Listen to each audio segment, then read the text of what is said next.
keep your dream alive. A 91-year-old woman is lifting spirits and giving second chances. If you give, you can receive. Plus, how to teach your kids about embracing differences. While this is a challenge, it's also an opportunity. Then, the Confess Project. America's first mental health barbershop movement. Barbers who cut your hair and have your back. But first, an actor who portrayed Dr. King, I can say it made me a better person, shares how you can embody the values that promote equality. That's at the top of our list right now.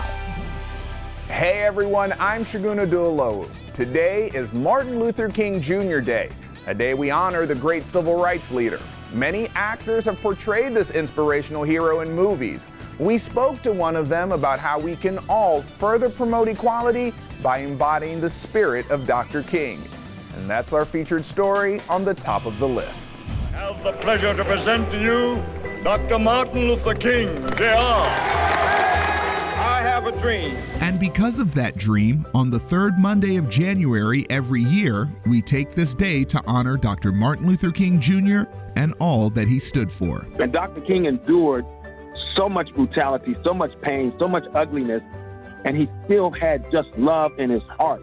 And the values of Martin Luther King Jr. shouldn't just be restricted to one day. So to help us learn more about Dr. King and what this day really means, we turn to Clifton Powell Jr., who portrayed him in the 1999 movie Selma, Lord Selma. We're not going to let any hatred stop us. We're not going to let nothing turn us around. No, sir. We're moving on. It was, I would say, the peak experience of my career, being able to honor such a man like him. Clifton says that one of the things that impacted him the most about Dr. King was the way he led his life with love. How did playing Dr. King change you afterwards? Well, I can say it made me a better person. You know, I try to pray and meditate and get up every morning and try to lead with love. And I got a lot of that from all my research from Dr. King. And I want to say to everybody under the sound of my voice this afternoon that you are somebody. Don't let anybody make you feel that you are nobody.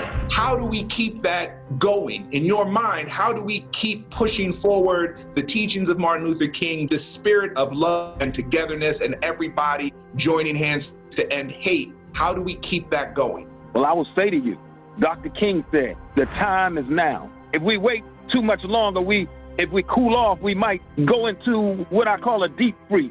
The time is now. It's time to let it go and get on board with love and democracy, because if you don't get on board, we're going to move you out the way. We must all learn to live together as brothers, or we will all perish together as fools. And finally, that means you've got to be the change that you want to see. Because as Dr. King said, the time is always right to do what is right. Even now, thinking about it brings tears to my eyes. Well, because I know, and I say this last thing, I'm a tough guy from Southeast D.C., but I know I couldn't have done what Dr. King did. He was a great man. He wasn't perfect. He was flawed, but he was a great man, and he changed the world. And I'm hoping to see that this next generation will continue to pick up the torch around not just this country, but around the world for peace and love. Celebrating the life and legacy of Dr. Martin Luther King Jr. is on the top of the list. As we reflect on Dr. King today, we're also thinking of the past year and the protests led by the Black Lives Matter movement. There's a lot to process, and children are sure to have trouble grasping it all. Christina looks at how to talk to your kids about racism. What do we want? Justice! When do we want it? Now! These images of protests have flooded our TVs and social media feeds, and as a parent, you might ask yourself, how do I talk about this with my kids? While this is a challenge, it's also an opportunity for us to think out loud about race and racism with our children. We spoke to Dr. Adrienne Crawford Fletcher, Assistant Dean for Diversity and Inclusion at Case Western Reserve University in Cleveland, Ohio. Go peace! Even though it's a complex topic to simplify, she shares 3 tips for talking to your children about racism. First, start the conversation early. So all parents, no matter what race or ethnicity, must become aware of their values and their isms. racism, ableism, genderism, because we are unwittingly passing that information on to children. According to studies, children start to notice racial differences as early as 6 months old. We want to start to notice those differences with them and point out that their goodness or the ability to succeed is not based on color differences. So we want to talk to our children about race early and often. She recommends to use the 3 C's as a way to start the conversation about racism. Speak calmly, speak confidently, and make it conversational.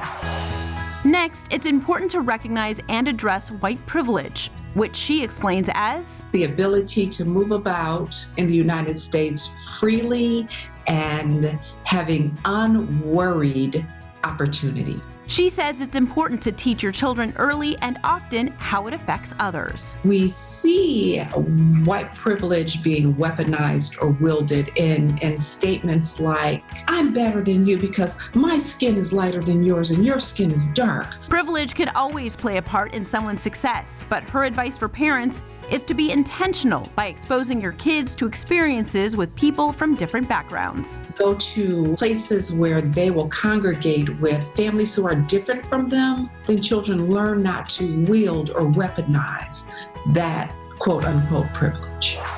Her last tip, continue to educate yourself and your children. It is never too late to teach your children about racism. Use online resources like the Talking About Race portal from the National Museum of African American History and Culture. And most importantly, teach them about advocacy efforts. There are numerous advocacy efforts on change.org. She recommends to sit down and browse through with your children. And if they see you working toward becoming an ally, they are going to want to be an ally too. Tips to talk to your kids about racism. Mental health is crucial for our well-being, but getting the help when you need it isn't always easy. Well, one guy found an interesting and very effective approach. Let's look at how barbershops are shaping up the inside of your head as well as the outside. The black barbershop in our community is where men come to lay their hair down, to have great conversations, to rejoice. Sometimes clients can go to a barber for a lifetime. Take it from Arkansas-based Lorenzo Lewis, who essentially grew up in a salon. As a child, my aunt owned a beauty salon, and every day I would go there after school, and they sit right there in the heart of Little Rock, Arkansas, in the black community. And even though growing up was tough, I went through a lot of different challenging circumstances, trauma, incarceration. He always had his aunt's salon, and it was there that he was exposed to something beautiful and not just the hairstyles. There will be people that will come there to get their hair done, and they will leave there and be able to become powerful in their life because of the relationships they built there at the beauty salon. The camaraderie that he saw stayed with him through his career working as a mental health technician. I knew that I can be the change by sharing my story, but also building a movement that's about community and the people that I served every day. And so after 10 years in the mental health field, he came up with an idea to hopefully boost some heartbreaking statistics. Suicide is the 4th leading cause of death for black men and boys between the ages of 20 and 44. And we realized that at our barbershops, we can truly make this change. And that's how the Confess Project was born. The Confess Project is America's first mental health barbershop movement. This nonprofit, with the help of donations and their partnership with Gillette, trains barbers in black communities to become mental health advocates. They're trained to be great listeners, to be empathetic, to how to reduce stigma, but also how to refer to someone if they're in a crisis. And this is so important because individuals struggle in silence. And he knows that putting this knowledge in the hands of barbers will provide much needed services to so many. They're seeing over 100 clients a month.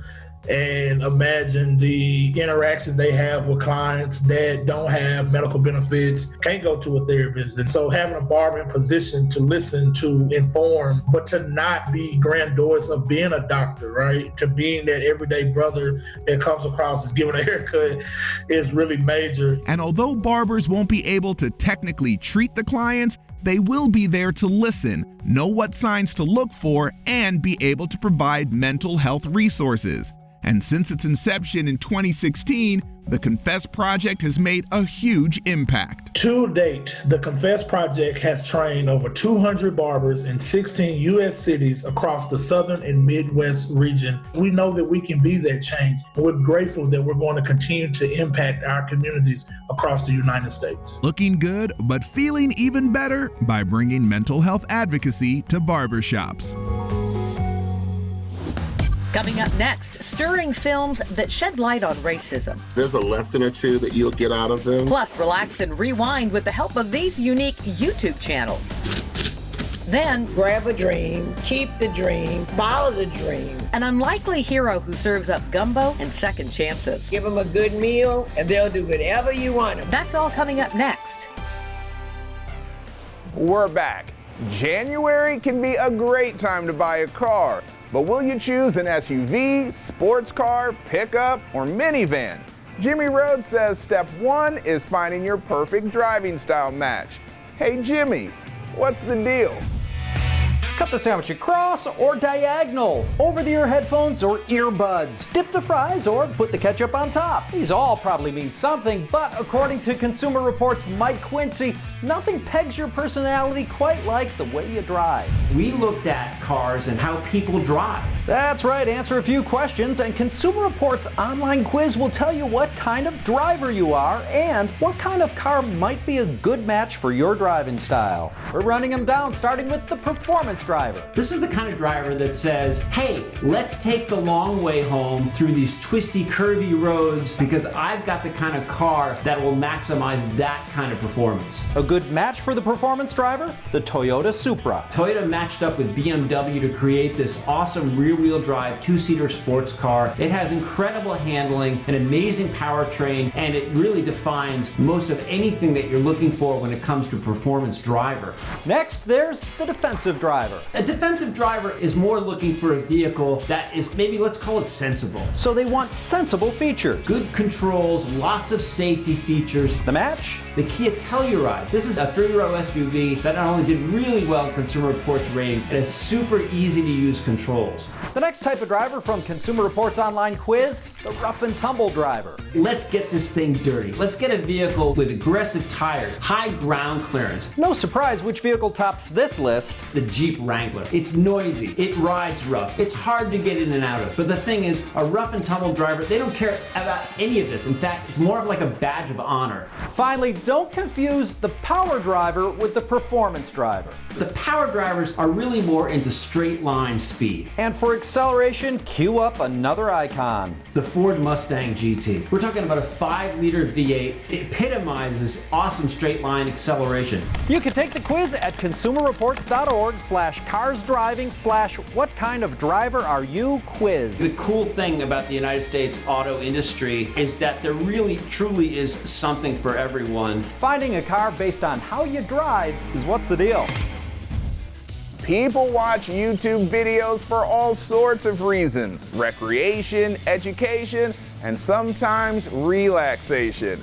Teresa Strasser has 3 chilled out channels on YouTube, each with hundreds of millions of views, and they're on the buzz list. Teresa. Thank you. For a little free peace of mind, millions have turned to YouTube, where a soothing video is always just a click away. Here are 3 channels we are loving right now. Coming in at number 1, Peaceful Cuisine. It's a cooking channel that has people blissing out to the sounds of cooking. Japanese vegan chef Joya Takashima makes mesmerizing videos that teach people how to make animal-free versions of dishes like tacos, dumplings, even sushi. Crunchy and oddly satisfying. At number 2, The Detail Geek, a YouTube channel that's devoted to stunning car cleaning transformations. Hey, what's up guys? Welcome to the video. Today's vehicle is a 2014 GMC Sierra. If messy rides rub you the wrong way, professional Canadian car detailer Mitch fixes up what looks like the world's filthiest cars. Seeing him pressure wash dirty car exteriors, it's oddly relaxing to watch. But it is really, really satisfying getting to watch all that mud just wash away. As is seeing him make the dirtiest interiors squeaky clean. And third on our list of relaxing YouTube channels, Suraj Fine Arts. Suraj Patel is a Mumbai-based artist who teaches you how to make abstract art. Oh, and the piano music, that's a nice touch. Those happy little trees are giving me Bob Ross vibes, and that's a good thing. Watching YouTube channels to unwind on the buzz list. We've got lots more to come. Stay with us. We're back. As we celebrate Dr. Martin Luther King Jr. today, we inevitably reflect on the ongoing fight against racial inequality and its causes. That's why we're showcasing some important films that shed a light on race relations. And they're on the hot list. When you're ready to talk, you talk.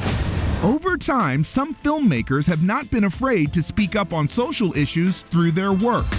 Today, we're showcasing 4 films that have touched on race relations in America. There's a lesson or two that you'll get out of them. Here to talk about them is Gil Robertson, president and co-founder of the African American Film Critics Association. These films stand out because they expand the way in which Black stories are told, and they were all successful. Our list begins with 2016's Moonlight. You're my only. I'm your only. A young African-American man grapples with his identity and sexuality in this drama now playing on Netflix. It was just the rawness of his portrayal of this gangster was so honest and authentic. It became the first LGBTQ film ever and the first with a completely non-white cast to win the Oscar for Best Picture. You don't see Black boys grappling with their sexuality in the way that you'd find in Moonlight.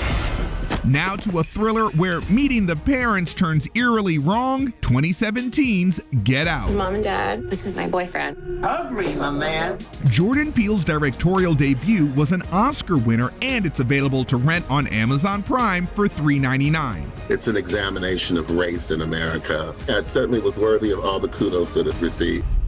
Sink into the floor. Up next, 2018's The Hate U Give.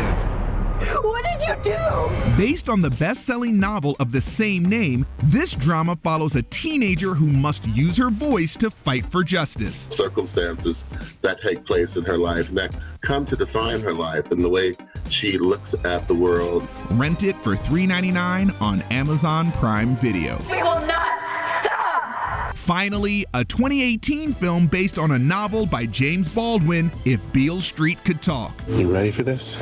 A young woman must prove her lover's innocence in this drama now playing on Hulu. I think anyone could relate to working families trying to work through a crisis that happened to one of their own.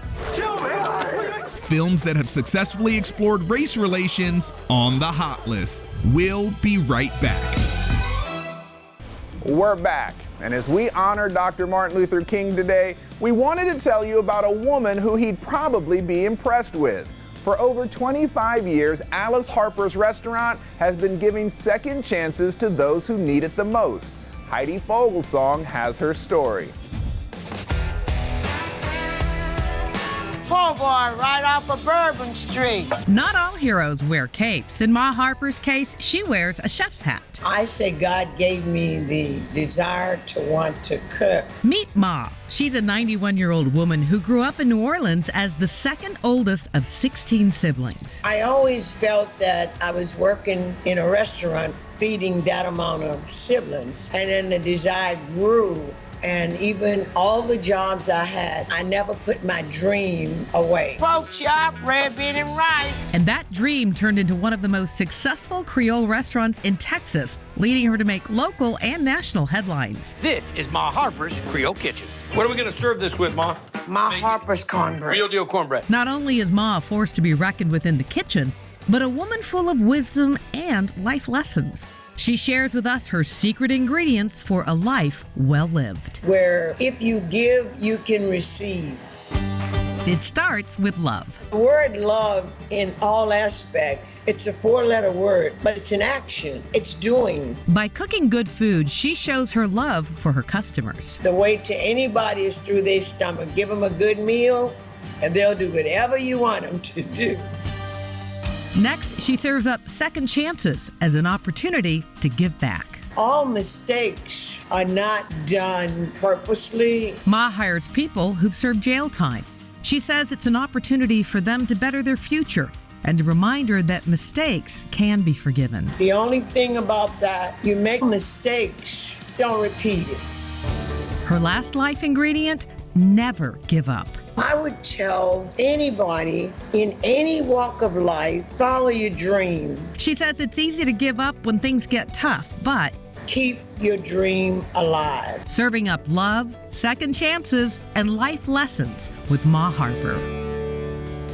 Martin Luther King Jr.'s message endures as long as we continue to remember to judge people on the content of their character, not the color of their skin, their religion, or their sexual preference. Thanks for watching The List. We'll see you next time.